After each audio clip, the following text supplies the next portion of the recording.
Happy New Year to you. Simone Matthew here, coming to you, Push Past 10, as always, coming to you for another candid conversation. I hope that your year is off to a great start. But as we know, for our beautiful nature island, Dominica, the year is certainly not off to a good start. We heard of the two recent murders due to domestic violence of Dr. Velma Valmore and Miss Avenel Charles. I think by now we've all memorized their names because it is such a tragedy that yet again we're having this conversation as it relates to domestic violence, intimate partner violence, because as we know, there can be domestic violence against men as well. But predominantly in Dominica, what we see is domestic violence against women. So we're here to address the issue. And let me just say, I'm so happy to hear all the conversations that we're having surrounding this topic. But I think that the conversations are not enough. So we as a community, what can we do? What can we contribute to this particular epidemic that is plaguing our island, Dominica? And yes, we know that it is not only Dominica, but you know what? Dominica is our focus. Dominica is our concern. So our focus today is going to be on Dominica. So I want you to come on in, share the live, let everyone know that we are here for this important conversation. And we are joined by none other than Miss Marisa Stedman, and we will invite her to the conversation. As you know, Marisa is very outspoken, and she has great insight on so many of the ills that plague our society. So I could not think of a better person to join us on this important topic than to have Miss Marisa Stedman, and she will just introduce herself to our Push Past 10 audience, because this is the very first time she's on our platform, but she is a social media influencer in her own right. So she will introduce herself, and we look forward to engaging with you as we try to address this scourge on our society of Dominica. And we just we pray that we will not see any more incidences of domestic violence in Dominica this year. So let us have Marisa introduce herself to the audience. Marisa, thank you for joining us. Thank you, Simone, for inviting me, of course, and thank you to your audience. Those who will come across this very interesting discussion that we're going to be having here this evening. I feel like you value my insight, and I appreciate that, and I hope that your audience values that too. It's a good discussion to have in light of what has been happening. Yeah. So tell us a little bit about yourself and your programs. Well, I like to say I'm a simple woman. I'm a mother. I'm a woman. I am the ordinary citizen, and but like I have a voice like everybody else, and I just simply, the social media platforms, the radio, these things, they give us the avenue to express ourselves, and you find that some people gravitate to what you say, and they share your similar beliefs. So yes, I am a social media influencer, but I'm very much interested in real life issues, because I believe that happiness is really crafted from our everyday life. Happiness is birthed in our everyday life. It's not how much money you make, or it's not your title. It's really how your life is, and it's the experiences that we gain from life that really help us to construct that whole happy life that all of us want. Yeah, absolutely. So, one of the concerns I have, Marisa, as we jump right into the conversation, is that we hear the idea of, why doesn't she simply leave? So I think what we want to do is, first of all, let us talk about the warning signs, the red flags. If you're in a relationship, what should we be looking out for with regards to if somebody has the potential to be an abuser? Do you have any thoughts on that? Yeah, that's a very interesting question. You know why? That question is a broad question, Because we could go on Google and we'll see all the signs. Oh, if he punches you. Oh, I'm normally it starts with verbal abuse. But Simone, I think in everybody's life, we have to know what signs, what are the things that we certainly cannot tolerate. Because we must be honest, where domestic abuse is concerned, what you may consider abuse, I may not consider abuse. That's a good And it point. is a sad fact that some people may be abused and they don't feel like they're abused. So Right. what is abuse to you? What takes away from your happiness? What belittles you? What is it that depreciates you? And if that those things depreciates you, that is abuse. Hmm. And physical harm depreciates an individual. Right. You know? And you're so right, because it really does start with the verbal abuse. It Yes, really does start with what this person is willing to say to you in terms of degrading you. And some of the things that often comes out of an abuser's mouth is, nobody's going to want you, nobody's going to exactly. love you like I do. So just kind of devaluing people's self-confidence, people's self-worth. We see a lot of that. Isolation is a very important factor. Now you can no longer speak to your friends and your family, and this person wants you all to yourself. And I think sometimes That's a it, good one to look out for, Simone. You see the one you yes, just said? Mm-hmm. yes, yes. And I think sometimes in the beginning, we as women, we are flattered, because Yes. we're thinking, oh my God, he wants me all to himself. But in Yeah. reality, what he's doing is isolating you from your network of support, so he can have complete control of you. Because a lot of this violence stems from control, wanting complete control of the person. Your thoughts on that? Definitely, I think that is a big factor. But considering that we're speaking about Dominica, in my Hmm. honest opinion, I don't think it has much to do with control, I think Really? it more, no, I really don't think it has to do with control. I mean, Hmm. yes, to an extent, it's control. It's the whole, I would have to say, negative masculinity is very Hmm. much applied to that whole culture of domestic abuse here. Hmm. Men thinking this is macho, you understand? But it goes back to this cultural norms, things that seem acceptable in the culture, things that has been so long that we think it still is acceptable today, you Hmm. understand? And then if you raise the standard, it's like you're trying to change everybody, you Hmm. understand? But Hmm. in all honesty, we've witnessed that. We've known couples in our community who's we always know them fighting like cats and dogs, and it's Hmm. not an issue.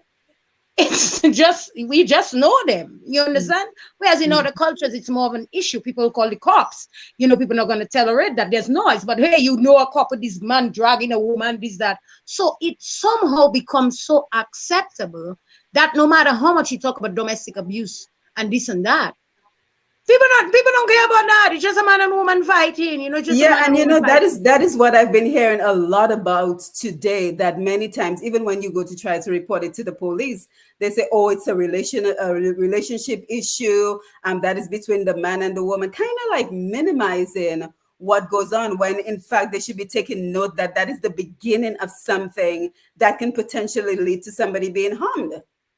I agree with you, but in all fairness, that is why domestic abuse it is a sensitive issue. Yes, we have to tread lightly on it. But at the same time, I discussed this once on my platform, and I did not tread very lightly on it. Domestic abuse is an issue in which you have to really personalize it because it is your issue.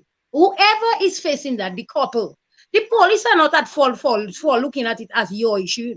They come to assist you to avoid bodily harm, assault, these kinds of things. But they cannot prevent you from going back to your partner. You understand? And they are aware that it is that very same partner that it might inflict that wound on you that they have to protect you from. So I understand. But the thing is, what we have to understand as professionals, you are not here to judge somebody personal life, which is what we do in Dominica. Everybody's personal life is on trial. You are there to do your duty. So even if you Mhm. have to come to that same woman's house 10 times, that's your duty. If you got to arrest him 10 times, that's your duty. You got a counselor to talk to her. You let other people involved, but you got to do your duty. And that's Mhm. where we don't understand it. People personalize everything. You understand? So it Mhm. becomes Marisa's problem with her boyfriend as opposed to the police here, and there's an assault taking place. Yeah, there's an abuse taking place. Oh, it's that woman then that always fighting with a man. We're not entering into that. You're a professional. You have to remain in your profession and do as your profession requires. You are there to protect. And people don't understand. Stop putting people's personal life on trial. Do your job.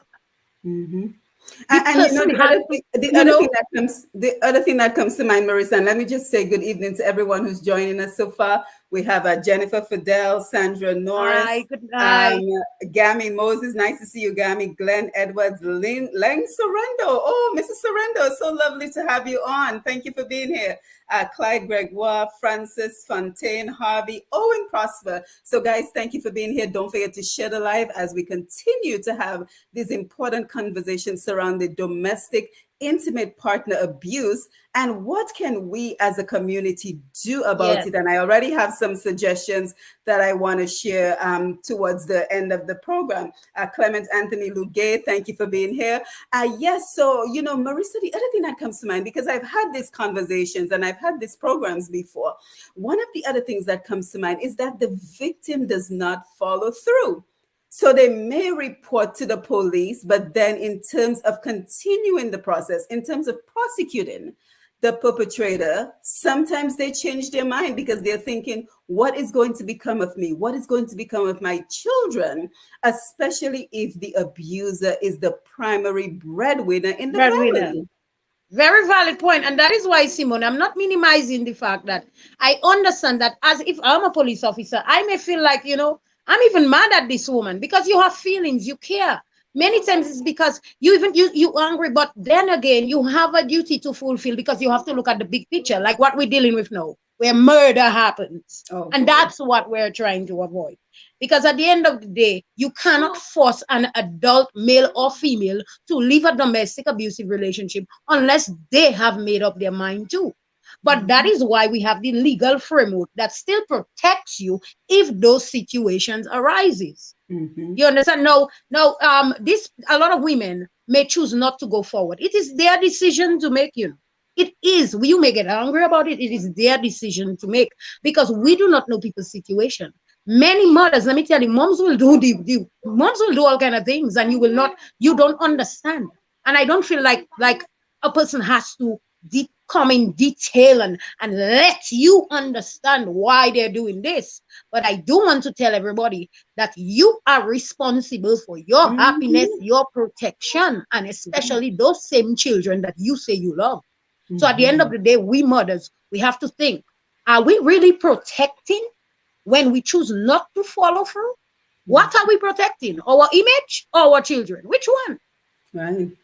Right. And you raised a very important point earlier on, Marisa, that I want us to expound on: negative masculinity. So that is such a powerful concept, but it's not one I think that we discuss enough. So tell us a little bit more about negative masculinity and how that plays a role in domestic violence. Well, then again, a negative masculinity, I think, again, it's something that can be taught, and it can be taught again throughout the culture. Because there's many ways our men express ourselves, and they think it's so macho when it's really just disrespectful. It's not macho at all. It doesn't make you a man. It goes back to that whole education. What makes you a man? What is man? You understand? What defines you as a man? What makes you an incredible man? You understand? So, all of this nonsense of men cannot even handle rejection. We see a lot of that in Dominic. Right. You think that if you go to a party, you meet a woman dancing, that she gives you one dance, she's yours for the evening. Is she your property? Is she your possession? Did you feed her for the day? You meet a woman, you start dating her. When you date her, did you expect that you were supposed to meet her a virgin, so to speak? Didn't you know that she had other relationships? It's this kind of thing. And you did too. And you did too. So it's all that is negative masculinity and thinking that you can control the woman's life and the narrative of her life. This whole thing of I don't know, of you thinking that you can construct an adult human being into what you want them to be. It's not possible. It's just not possible. Yeah, absolutely. And it's so interesting. I was getting ready for the program today, and I just happened to run into this photo on Facebook, and it's a young man holding up a sign that says, you're not just raising your son, you're raising somebody's husband and somebody's father. Raise your Yes. sons to be good men. I thought that was so powerful when I read it on Facebook today, that you have to do your best to raise good men. And I just get the sense that men who abuse tend to think of women as property, right? So if somebody's going to come and try to steal your car, what are you going to do? You're going to fight them, right? Yeah. If somebody's going to try to come and steal, I don't know, your cell phone, you're going to fight. So because a woman is trying to, maybe she's no longer interested in you and she's trying to remove herself from the situation, she's your property. So Yes. how do we begin reversing? How do we begin reversing that upbringing? Because it begins in your upbringing. A lot of these men, Of course, it they have begins there. abandonment issues. I knew of this one guy. He had an issue because he was a one night fling, and so he never knew his father. So he felt like nobody was going to abandon him, including whoever he was in a relationship. So how do we turn this around? Like, Simone, let me give you an example. This guy meets me recently and he says to me he had an argument with his girlfriend and he burned her. He burned her. I mean, I'm like, you should have seen me. My mouth was like open. I'm like, you burned her? Really? And it's like, it's normal. Oh, yeah, she was disrespectful. I talked, she didn't answer me back. I burn her. And, it's like, yeah, it's like, you could see the expression. Like, that's such a great, you just burnt your woman. You're like, woohoo, bro, we're going to give you 100 on this one. You just burnt your woman because she didn't talk back to you. Should she burn you when, if she speaks to you and you don't answer, should she burn you back? Like, all of this is so negative and people think that's heroic. Speaking about it in a macho way. I mean, really? Like, and for women to even think that's macho, I mean, we have to really, like, no, that's not what you deserve. You don't deserve, nobody was going to burn you. You understand? And that's being a man because you didn't talk. You got to respect me. And if you don't respect me, and that culture is everywhere, Lord. I see that. I mean, let's not bracket all men. A lot of women even feel that way, that they have a right to hit men. Yes. And women also think that if you're not hitting me, then you don't love me. Isn't that twisted? Negative machoism, because we've been taught to think that is manly, and woman don't want soft man. Yep. I mean, it's so crazy. Yep. What is a soft man? And I would like somebody to describe what is a soft man. What you do not want is a weak man. Right. No woman can ever be attracted to a weak man. That's why she'll do him what she wants. What is a weak man? A weak man can never be attractive. You understand? You don't lead your home. You're not a lion in the jungle. You might be a mouse. Right. But you don't want an abusive man. You want a man who can have self-control, who values you, who sees your pretty face and want to keep it pretty. And so what are we women ourselves? Because we the mothers, I'm sorry, we spend most time with our children. We raise our sons. We are the ones teaching our sons it's okay to be those bad boys, disrespectful, and that is good machoism. I blame us 90% of the time because we spend 90% of the time with the children. Yeah, absolutely. And I also think it's important for us to look at the vulnerabilities that keep women in these situations, because again, we want to have this conversation looking from the woman's perspective, debunking the notion that we hear over and over. Why doesn't she simply live? It is not that easy. It's not that easy. Let's talk about the vulnerabilities that keep women in this situation. And I think you would agree with me that the number one is probably financial support. I mean, let's be honest, Simone. Where am I going to go? Who's going to pay my bills? A lot of people are married to the wrong person, okay? You had babies with him. You guys built a house together. You invested your time, your money, your labor, which he can never pay you for. I'm talking about the 9 months, okay? And you're trying to raise your babies with that man. And sometimes, where you going to go? You understand? Is it really, I mean, yes, you want to go. You'd love to go. You understand? But you need what? You need stability. Every woman wants, that is what you need. A bird needs its nest. And many times it's the nest because of the provision of that security. A lot of women remain there. But I'm telling you, I always preach, Simone, that if it is robbing you of your happiness and it can rob you of your life, you got to have a plan. Even if you know you are there now, but you have to tell yourself you have to get out one day. But of course, there are vulnerabilities. Some women, they are highly dependent on their husband, and they invested with him too. It's not as easy to just walk away. Divorce is even expensive. Yep. So many things. Mm-hmm.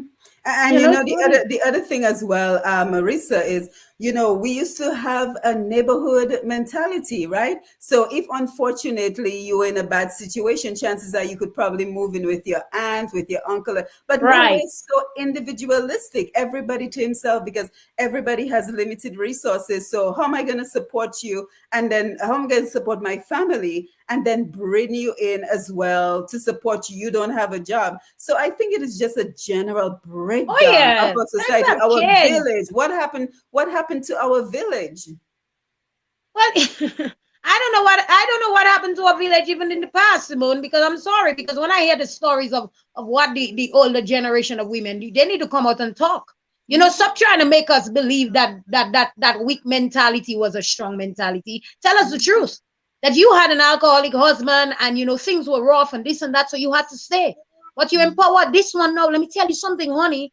You can get educated, you can get a job, you can rent. I feel like this culture always wants things to remain as it is rather than to empower the minds. We applaud our moms who stayed with our abusive dads, abusive grandpas, abusive uncles. But we are not going to applaud this modern day generation of women to do that. Nonsense. What did our moms teach us by saying in abusive relationships, Marissa? That it's okay to have an abusive partner.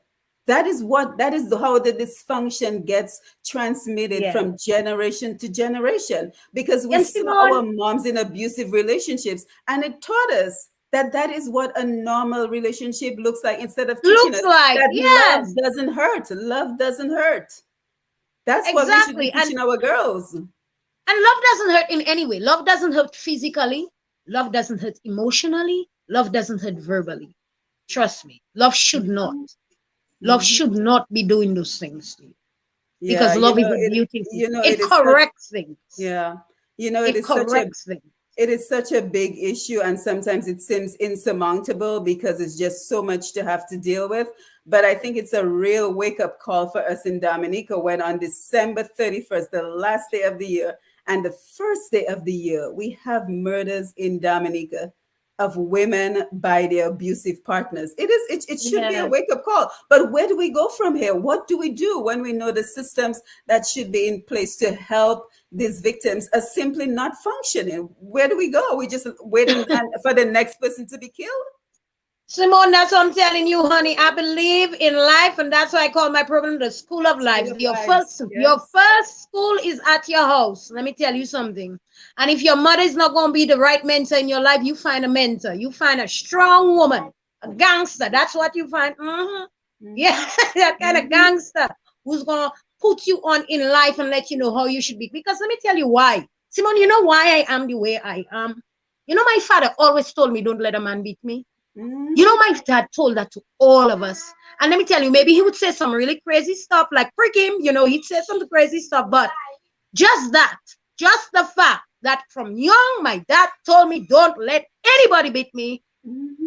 I grew up with that. What you tell a child, it remains with them.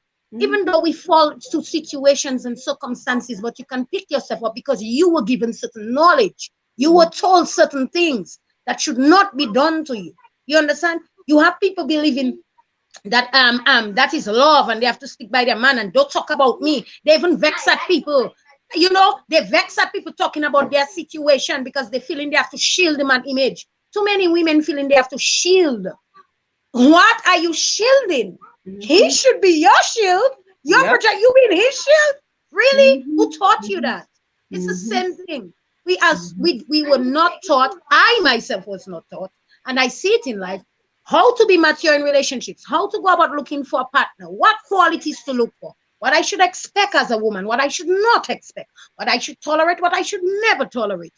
Home, Mm-hmm. home. Let me tell you, that is the grassroots, and that's where we need the most education. Yeah, and you're so right because your dad told you never let a man put his hand on you. But in my mind, when I grew up, my father never put his hand on me. So I always thought to myself, well, Exactly.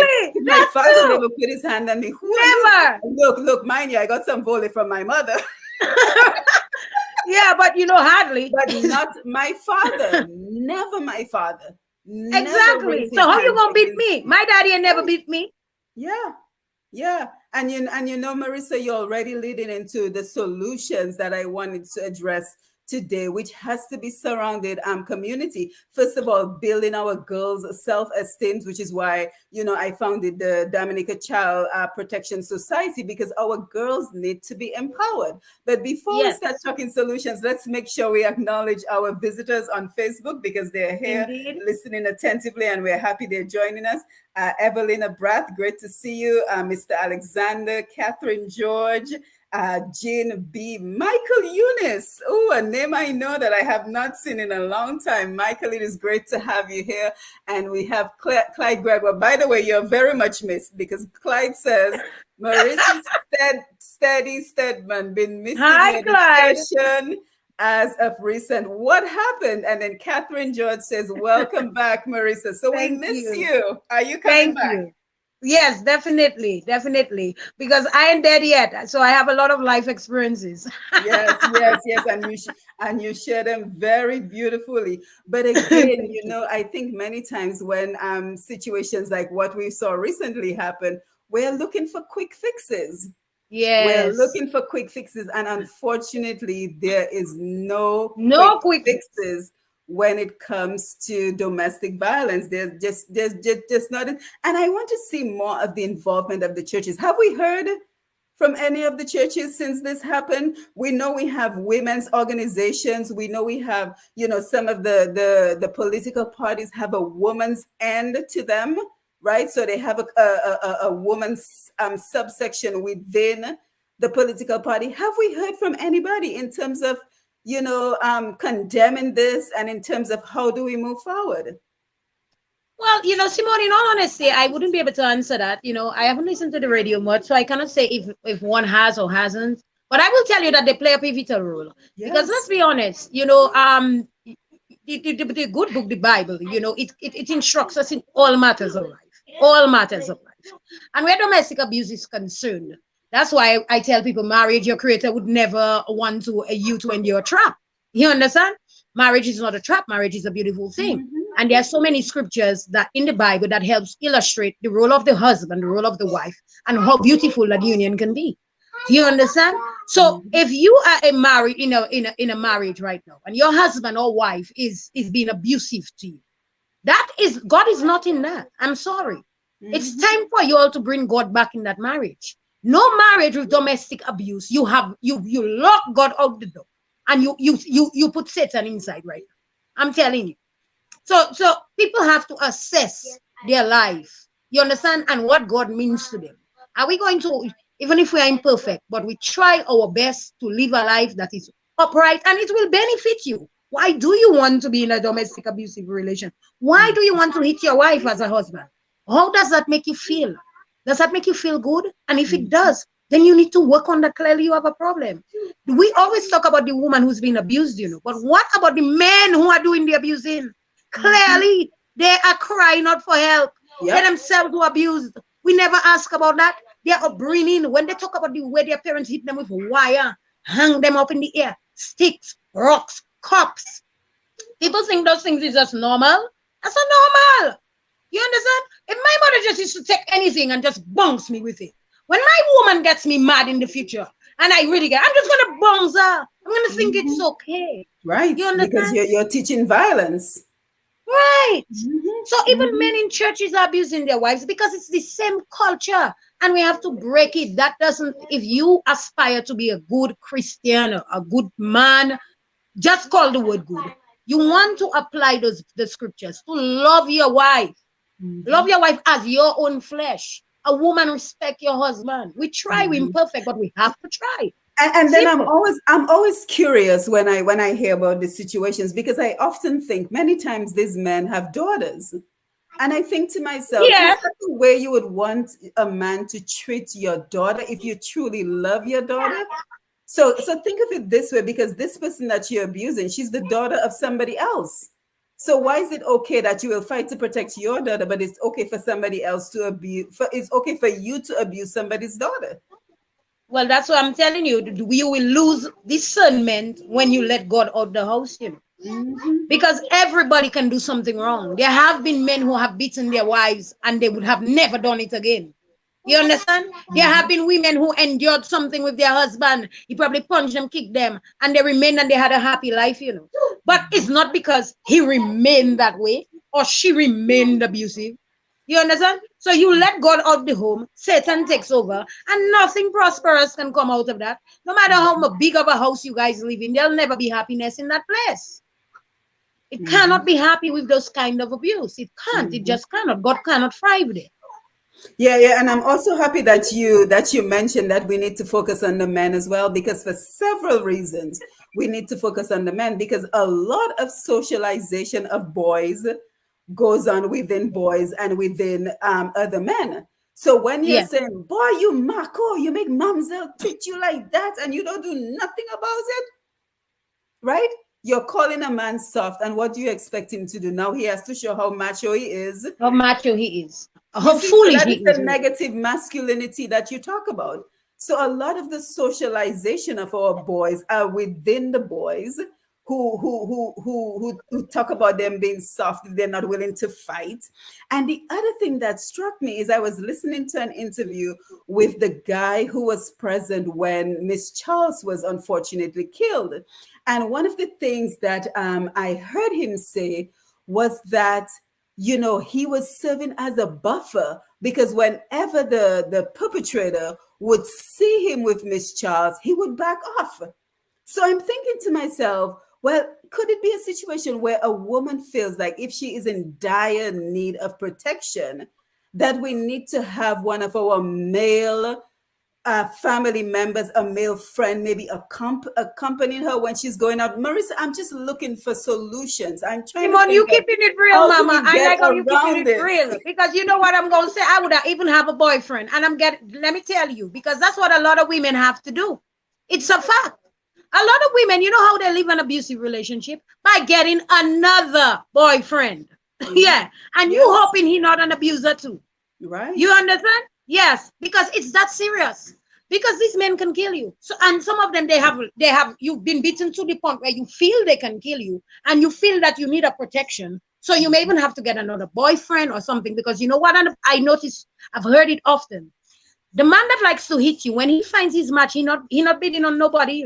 Many of them are punks, so they just like to beat on somebody who seems inferior.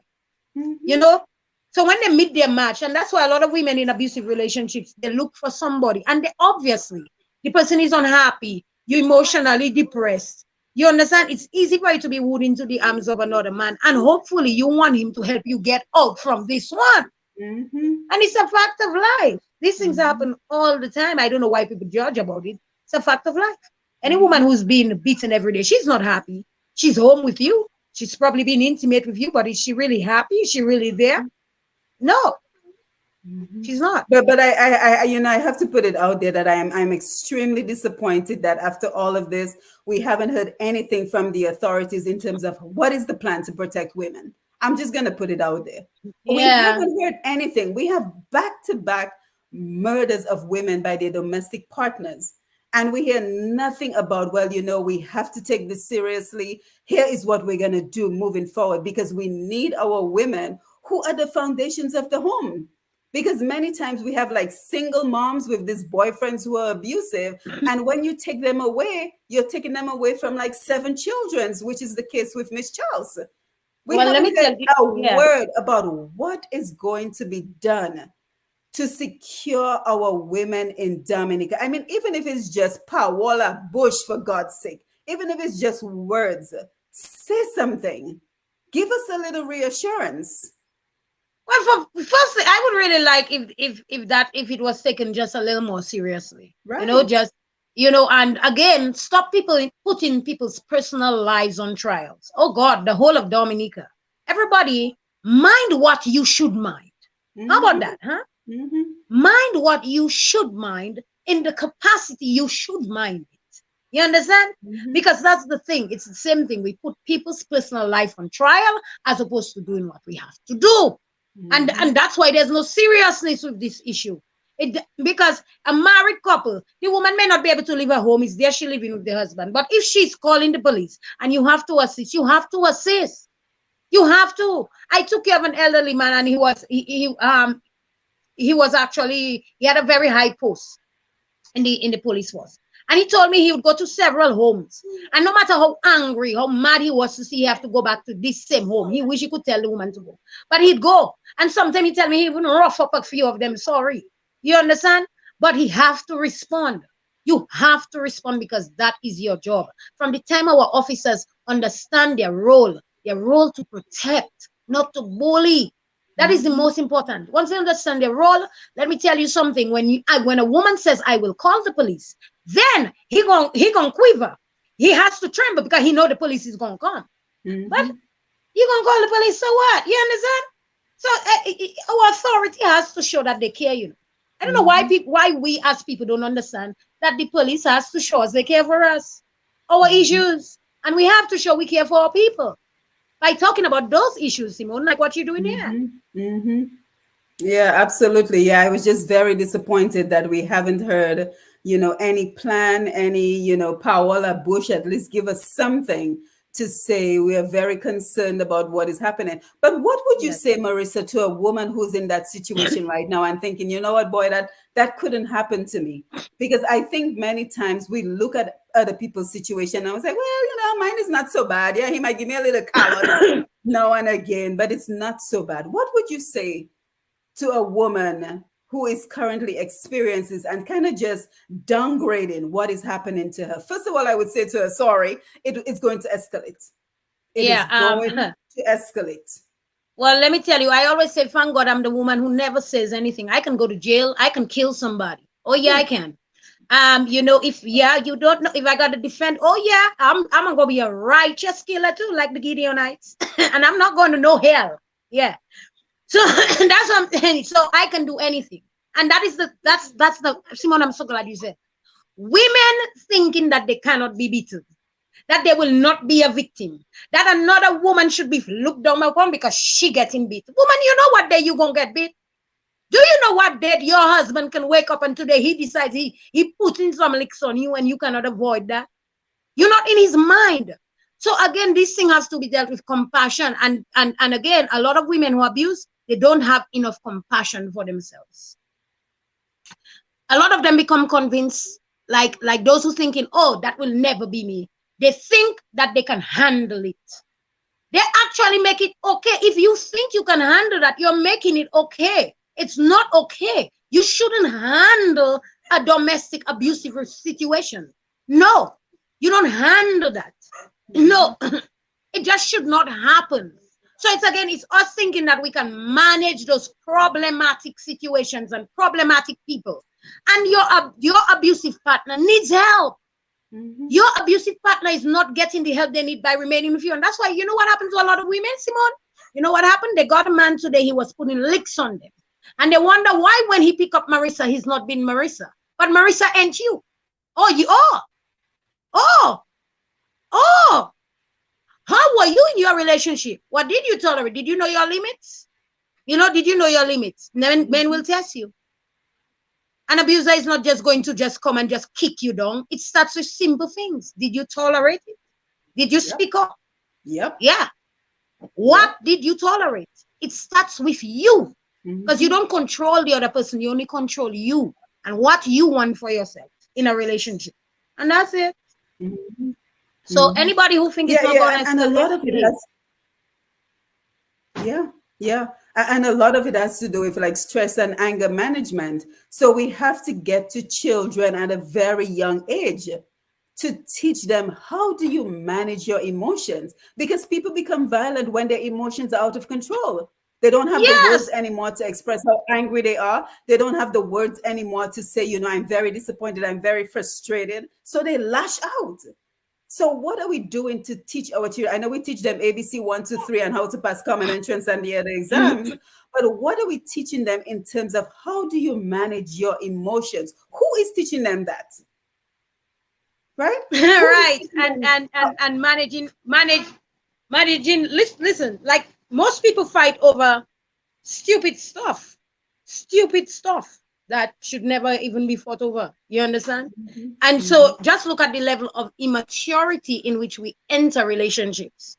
Don't know how to have fun with each other, don't know how to express our dislike without making anything. You know, a lot of couples actually compete with each other over everything. They compete with each other over everything. And so it's that whole immature way of looking at relationships and thinking that that person will be what you want them to be. That is what that leads to the control. Rather than just knowing, I've met this person, let me see who that person is. You see, so, you know, let me see who that person is. And then I have a right to pull away from that person because that person doesn't suit me. And guess what, Marisa? A lot of us get trapped into nurturers, women as nurturers. Oh, I can fix him, Marisa. I can fix him. Yes. He's this way, that way, and the other, but I can fix him. Your job is not to fix anybody. Fix nobody. It's called equal yoke. You have to look for someone. You are complete in yourself. You have to look for somebody else who's complete and confident within themselves. Your responsibility, your job is not to fix your partner. If your partner needs fixing, he needs to take on his own and go to therapy. And again, Simone, it takes time. Because I had to learn that. We all have to learn that. Again, experiences in life. Because that mother factor that we carry, that nurturing spirit, Yeah, like we really think we can get them to stop drinking. We can get them to stop partying. We can get them to stop spending. We can get them to stop cheating. We can get them to stop beating. Honey, you ain't supposed to get nobody to stop nothing. He loves you. He's supposed to put a value on your behind. And the way he put a value is if he knows that way is going to run away, my lady, it is not worth. It is not. I love that woman. I will put it down. You vice versa in a relationship. That's how you know if somebody value you. Because they are changing for themselves, for you, for the benefit of the relationship. Somebody staying in their ways. Somebody they don't want to accept that beating is wrong and their kind of mannerisms or way of speaking is wrong. Hey, you're not there to try to take that up. You know that's just too much.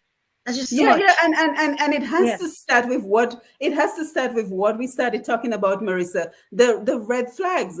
Because if I notice you do something the first time and I just tolerate it, I don't say, well, you know what, I'm done. You know, teach the man a lesson. Say, I'm not going to put up with this behavior. Technically break up, give it some time. Because give it some time. In a relationship, you're supposed to be getting to know the person before you completely invest yourself. It should be a trial period. When you start a job, Marisa, what do? They give you 90 days probation. trial. Right. So you on probation. So right, Simone. We need to put our partners, men and women, right? And if we don't get anything out of this conversation today, we need to teach our children, and we need to practice it as well. When you get into a relationship, you have to put the person on probation. It's not about this lovey-dovey thing. And, you know, the attraction might be high. I'm not saying it shouldn't be. Right. The attraction might be high. Yes, you're interested in the person, but hold back a little bit and say, you know what? You don't have to tell him that. But in your mind and in the woman's mind, in the man's mind, you think to yourself, you know what? Let me give you a little bit of probation because, you know, in the beginning, we're all on our best behavior, right? We look our best, we say all the right things, but let's give it, you know, Steve Harvey was right. Give it some time. Of course. Give it some time and see what happens within the first 6 months. That's your probation period. It's not too long to ask if you're thinking of spending your whole life with this person. Am I right or am I wrong? You are right. And this whole possession factor, I feel like within those 6 months, you can tell if some people have some possessive factor. You know, some people, they think that once we're intimate, because we're intimate now, you just see them like all the time you guys were not intimate, you all were on like friends and you were enjoying knowing each other. And the moment you're intimate now, oh, he's your man, you're the woman. Like people just fall into those roles right now. And I'm your man, so you can't do that. I'm your woman, so you cannot do this. I'm your man, so you can't go there. I'm your woman, so you can't do that. And you just see this whole possessive, and that's how it starts. Why is it that when you in a relationship, your life must suddenly just become so, I don't know, it's like you lose yourself, so to speak. I Right. don't believe in that. It should align. You shouldn't lose yourself. You shouldn't Right. lose anything. You Right. just gain something. And that is what we do. And that is exactly what a controller wants. Because now you don't have any extracurricular activity. You used to go to the gym, you used to go to this social event, now all that stuff. You used to spend time with Yeah. your family, all that stuff. That's what he wants. Because now he has you under his complete control. But if in the beginning you say, hey, this is what I do A, B, C, and D, I do this on Monday, Wednesday, and Friday, and he has a problem with this, red flag. Red flag. But if he says, oh, that's cool because me myself, I do this, this, and this on these days, and then that is the beauty of a relationship. You can come back Yes. and share what you do when you go to your meetings, what you do when you go to your social functions. That is the sign of a healthy relationship. Healthy relationship. Well said. All of a sudden now he's saying, oh, what? 3 days a week you have to go here and you have to go there. No, that's not gonna work. That's a red flag. Everybody needs their own space. Yes. Like, even married people, you are your own person. Yes. You guys just meet. The meeting should be a beautiful thing. But you have your own life, your own dreams, your own friends, your own activities that you like. Why does that change just because you enter a relationship? And I notice in our cultures it's like that. You just have to fall into the man's world. I was saying that to my friend the other day. Because you're in a relationship with a man now, you just have to fall into his world. No, I am my own person. You are your own person.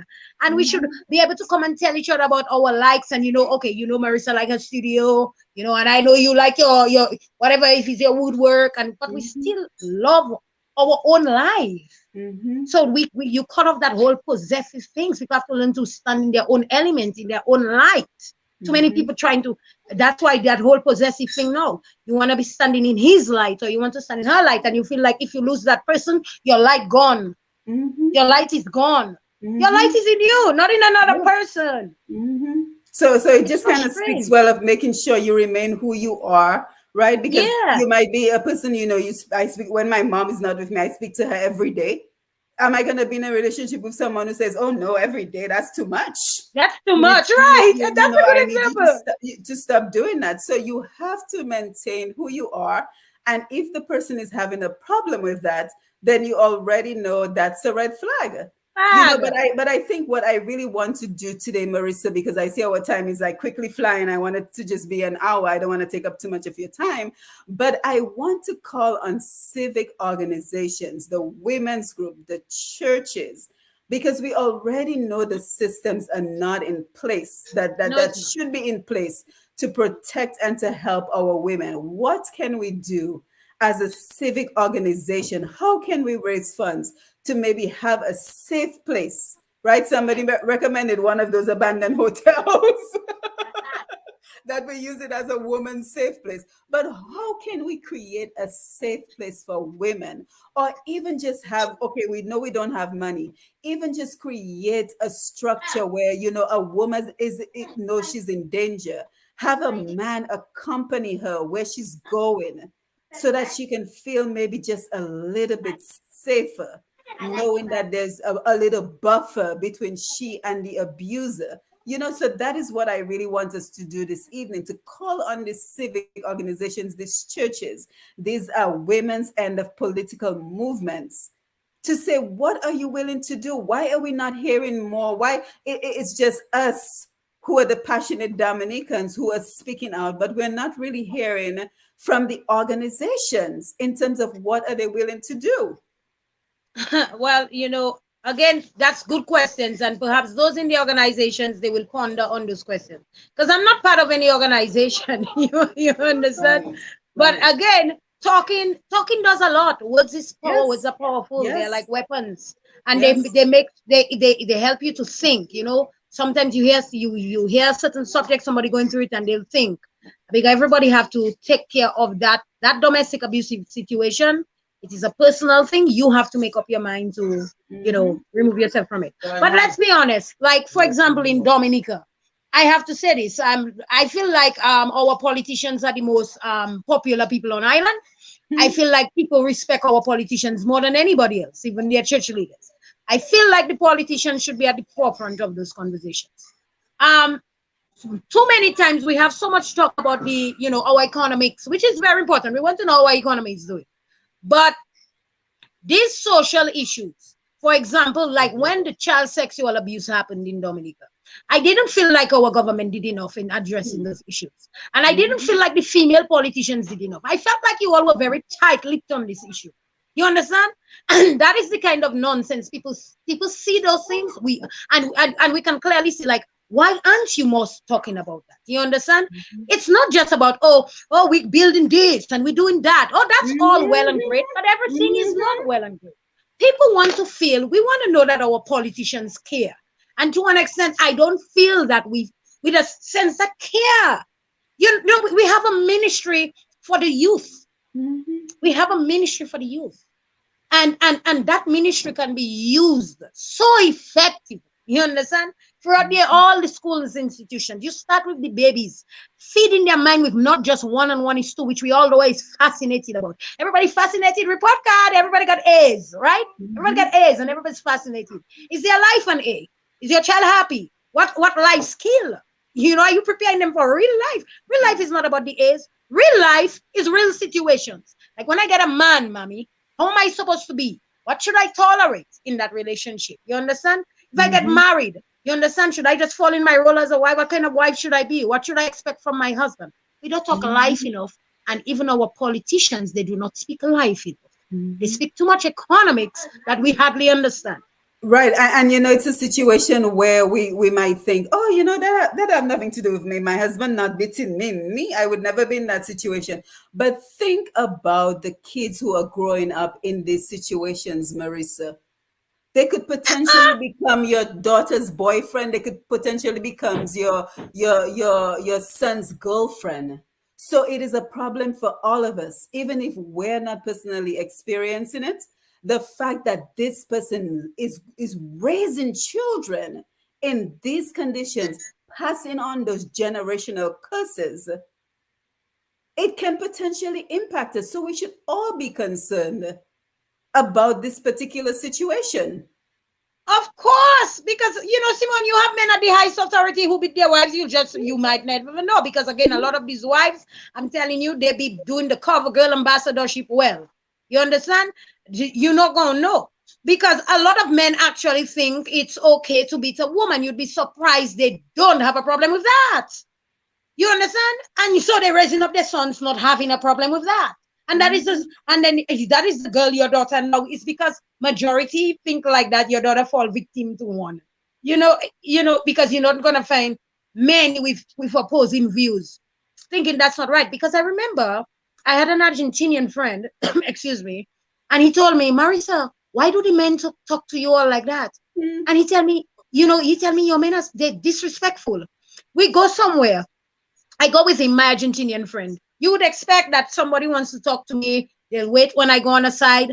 Everybody's rushing at you. Nobody respects that you're there with a man. They tell you the most sexualized things, and they think that's a compliment. They invade your space, your privacy. If you do give one a dance, I'm telling you, you're going to have a stalker for the evening.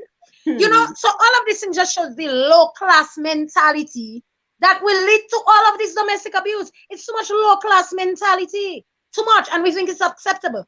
Simone, it's a lot of low class, immature relationships. Everybody just entered immaturely. I was a victim of it, and I choose to be different. I do not want to enter relationships immaturely. I am nobody's possession. You are not my possession. We are two people. We're supposed to see if we can make it. If we feel like we are not aligned, we separate. But when you separate in Dominica, the community has a fun against. Everybody has to know Marisa left her boyfriend and who has to vote for. So all that leads to domestic abuse. It's just too much. It's too much. People need to get more mature about life. All that will push a man to kill his girlfriend. Yeah, and Niambi is absolutely correct. She says a culture shift has to happen before anything Yes. else. While some of us may frown upon GBV or child abuse, society in general remains a light years behind. And she is so correct, because when you're describing what you just described to us, I mean, it just says like we're stuck in like the 1920s, where people, things was just, you pull a girl in a corner and you do your thing and that's that. But even before the 1920s, we're stuck in the Stone Ages. That's Yeah. what it sounds like. It sounds like we're stuck in the Stone Ages in terms of, just having relations, and that is that, and we move on. But before we wind down, Marisa, and again, I want to thank you so much, and I hope that we will Thank you. continue these conversations, and I also hope that we will continue to put action behind these conversations, because we know the authorities are not going to do anything. It is very clear. But I keep thinking, what is we as a society? What is we as a community? And I also want to mention that Dr. Margaret Triffy Wallace is doing something incredible. And I encourage Lovely. everyone to go to her page on Facebook, because she is offering counseling sessions for free to Dominicans. And I think Nice. that is an excellent start, because, each one of us within our own skill sets have to take it upon us and say, well, what is my skill? What can I do? If I'm a builder, maybe I can lend my hand towards building a home, a place where women can feel safe. What can I? So I'm very happy that Dr. Margaret Triffy Wallace, you can Google her name if you're not on Facebook, if you're watching us on YouTube. You can Google her name and it will take you to her website. She is offering free counseling service to Dominicans every Saturday. So she is showing what we can do in terms of action, but we need more action. So let us just take some of the comments on the Facebook Live. Marisa, before we wind down, and again, thank you so much for lending your insight to this Definitely. conversation. You're So welcome. Muriel Baptist said, that's a great point. Where is the voice of the church? Muriel, you are so right. Patricia Fontaine, very interesting. Say it as it is. It's real. Muriel also says, the question is, what is the police going to do? Well, apparently nothing. What are the next steps? So Muriel, that is what we're trying to figure out. What does we as a community can do in terms of the next steps? Because it doesn't seem like the authorities is seeing this as an emergency. It doesn't seem that No. way. Pam, great to see you. Pam says, the general lack of empathy towards the vulnerable is deep-rooted and generational. Hurts people. Yes, we Yes. do have to help children how to express and articulate their feelings. Patricia Fontaine, these kids getting counseling after the death of their mom and dad after that brutal murder. Pam says the red flags are lowered by the women. Oh, I like that. The red flags are lowered by the women because of the prevalence of shame. Of Abused women shame. feel shame over a failed relationship. Society needs to clearly point the finger of shame on the abuser, not the victim. Patricia, we should both know our boundaries. Pam, you can continue to discuss domestic violence. The Voice Club. Oh, thank you for sharing that, Pam. And she also says everyone should hear what their PAL reps have to say on these subjects. Really, the PAL reps are talking. I haven't heard them. And then she says in the UK, children are considered to be abused if they have merely witnessed domestic violence. Shouting is also considered to be Exactly. You abuse. see? And she says low class, yes, but domestic violence happens in all classes. So, guys, thank you. Thank you so much for your contribution to the conversation. Marisa, if you want to share any final thoughts before we wind down. And again, don't forget to share the live. We have to keep these conversations going. We have to keep brainstorming the solutions, and we have to take action to protect Yeah. our women, the foundation of our society. Marisa, your final thoughts? Definitely. I really like that point what the person emphasized, that it happens in all classes. So it just goes to show that, it's not only poor people or rich people or all of that. We must apply compassion, because you don't know anybody's story unless they really tell you and why they've been there for a while. But again, Mhm. on platforms like these, Simone, what we are doing, and I must always encourage people. If you are in that situation, you have to create a plan. You got to have a plan for yourself and for your children. And it might take time, but that is not what you deserve. Number one is telling yourself, this is not what I deserve. Now, Mhm. in our culture, because I know very well that we enter relationships immaturely because our parents don't even want to discuss a first kiss with us or anything like that. Okay, so everybody we just meet a boyfriend, and today we say he's our boyfriend, whatever. If the man does hit you, scream. I'm telling you, I am screaming, you should scream too. Do not care about shame. You're going to save your life, and he will not beat you again because you won't shame him now. You see the shame everybody trying to make you run from? Shame yourself. If he hits you, you are screaming down the whole place.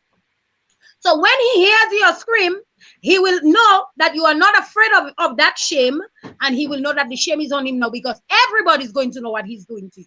I will tell that to any woman. A man beats you, you have to scream, you have to shout, you have to let people know that is what he's doing to you. Because the moment you start to play cover girl, he's going to be so happy because he can beat you and beat you and beat you and beat you again.